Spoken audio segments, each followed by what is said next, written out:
Esse vídeo faz parte de uma série especial aqui no canal, onde eu compartilho a minha vida financeira aqui na Europa, desde a advocacia lá no Brasil até a independência financeira aqui na Irlanda. Cada episódio é como um capítulo novo nessa história que vai ser lançado todos os dias aqui no canal. Esse é o episódio número 1 do Brasil à Itália. Primeiro passo da minha liberdade financeira. Eu nunca pensei que a minha demissão no Brasil seria exatamente essa chavinha que viraria minha vida do dia pra noite. Foi assim que, com pouco dinheiro, mas muita coragem, onde eu decidi sair do Paraná, uma cidade pequena na qual eu cresci, e fui parar numa cidade ainda menor no meio da Itália. Isso tudo para reconhecer a minha cidadania sem assessoria nenhuma. E é essa a história que eu vou te contar hoje. Aos 18 anos, eu saí da minha cidade pequena no interior do Paraná e me mudei para São Paulo, onde eu fui estudar direito. Eu sempre fui aquela amiga do resumão dos 5 minutos antes da prova, sabe, aquela salvadora que sempre tem a resposta de alguma coisa que vai cair? Eu sempre fui muito boa nessa situação de absorver bastante conteúdo e passar ele de uma forma simples para os meus amigos. Eu fui a primeira da minha turma a conseguir um estágio. Eu trabalhei por várias áreas dentro do direito. Trabalhei com direito tributário, com direito bancário, com direito securitário. Eu trabalhei por 3 anos no mesmo escritório, mas não por tempo ininterrupto. Eu comecei a trabalhar lá, fiquei pouco mais de um ano, decidi que eu queria uma outra experiência em uma outra área e acabei voltando porque realmente tinha gostado muito da dinâmica do escritório, porque eram muitos assuntos diferentes e eu acabei ficando responsável pelo treinamento dos novos estagiários, e toda vez que alguém tinha algum problema, eu era o ponto de contato dessa pessoa antes de passar para um chefe.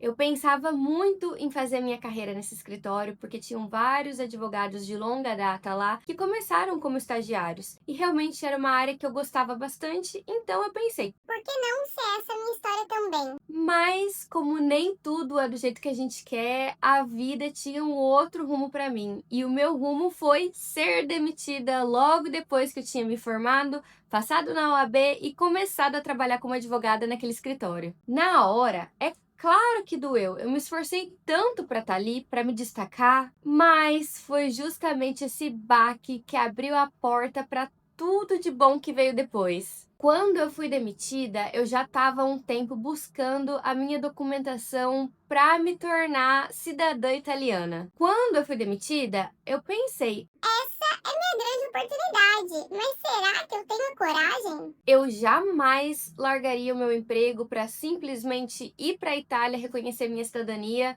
mas essa demissão foi o empurrãozinho que eu precisava para realmente tomar esse próximo passo. Eu tinha muito medo, e se eu deixasse tudo para trás? Eu tinha me esforçado tanto para me destacar na faculdade, para passar na OAB, para me destacar no trabalho. Será que valeria a pena deixar uma carreira que poderia entrar em ascensão? Porque eu era muito dedicada e eu tinha muito medo de tomar esse próximo passo e depois voltar para o Brasil e não conseguir um outro emprego na área. O mercado do direito no Brasil está muito saturado e eu tinha muito medo mesmo. E eu me perguntava várias vezes. Será que se eu for, eu vou conseguir depois uma recolocação no mercado? Foi aí que eu aprendi uma das maiores lições que eu já aprendi na minha vida. Às vezes, quando uma porta se fecha, é simplesmente o universo te empurrando para um caminho que você deveria trilhar, mas você não teria coragem de fazer sozinha. Na minha jornada, eu conheci pessoas incríveis e por métodos muito inconvencionais. Como, por exemplo, um grupo do Facebook, onde eu conheci uma menina chamada Nayara, que morava na Itália com seu marido há pouco tempo e estava indo buscar documento de pessoas para conhecer a Itália. Então a pessoa pagava o ticket para ela e para o marido, ela conhecia a Itália e, em troca, ajudava pessoas que precisavam dela para encontrar documentação, para ir lá buscar, para enviar. E foi justamente essa pessoa que buscou meus documentos a preço de custo, que enviou minha documentação para o Brasil a preço de custo e depois lá na frente me ajudou a encontrar um apartamento para alugar na Itália para que eu conseguisse reconhecer a minha cidadania e me ajudou inclusive a encontrar o meu primeiro emprego lá na Itália. Sim, gente, pessoas boas existem sim ainda nesse mundo e essa foi a pessoa, o anjo que apareceu na minha vida no momento que eu realmente precisava. Até porque eu não tinha dinheiro na época, não tinha como eu contratar um assessor para fazer tudo através de um assessor. Eu tinha acabado de ser demitida, eu tinha uma reserva de emergência que eu tinha construído enquanto era estagiária. Eu tive o meu acerto da demissão, mas eu não tinha tanto tempo de carteira assim, porque a maior parte do meu tempo no escritório foi sim como estagiária. Então, o estagiário não tem benefício nenhum. É aí que vem a beleza da vida.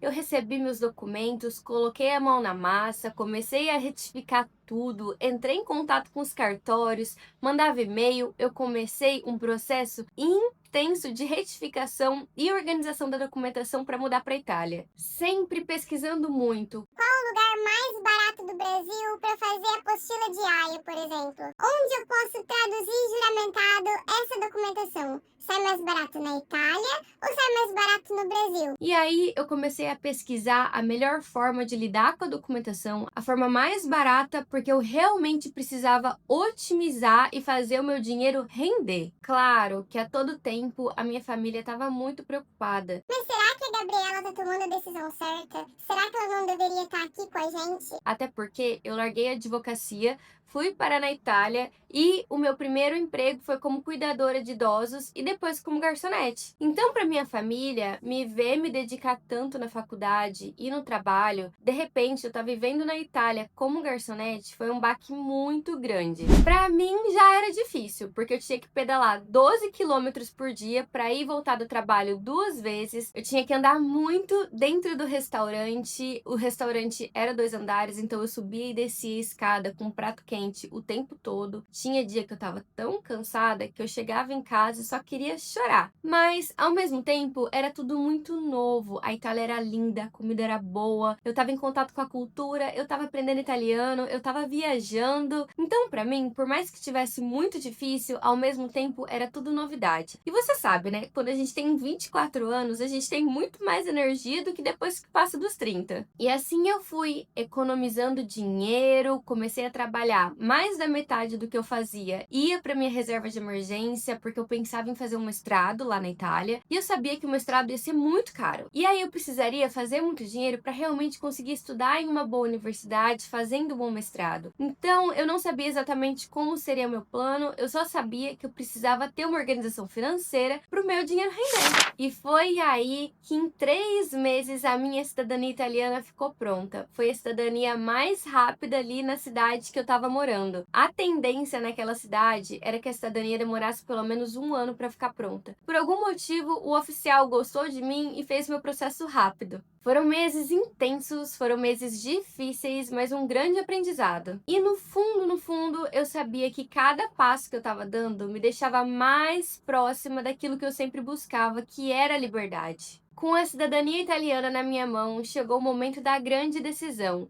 O que eu faço agora? Continuo na Itália juntando dinheiro para fazer um mestrado? Ou eu vou para algum país de língua inglesa para aprender inglês, até porque isso vai fazer muita diferença quando eu tiver o mestrado?